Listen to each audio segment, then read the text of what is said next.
ব্যর্থতার ভয়ে বেশিরভাগ মানুষ চেষ্টাই করে না। আপনি যদি সামনে অগ্রসর হবার জন্য পা ফেলেন, তাহলে হয় আপনি সামনে যাবেন, নয়তোবা পিছলে পড়বেন।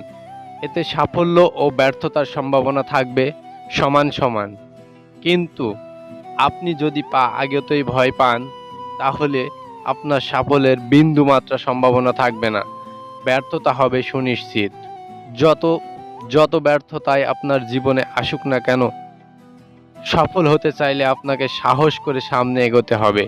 ব্যর্থ হওয়ার পেছনে একমাত্র কারণ হলো বেশিরভাগ মানুষ খুব সহজেই হাল ছেড়ে দেয়।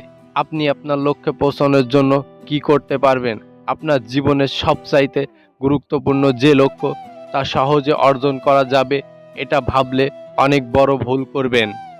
অনেকেই ধৈর্য হারিয়ে ফেলেন, ভাবেন লক্ষ্য পূরণে অনেক দেরি হচ্ছে, হয়তো তিনি অযথাই সময় নষ্ট করছেন। কিন্তু জীবন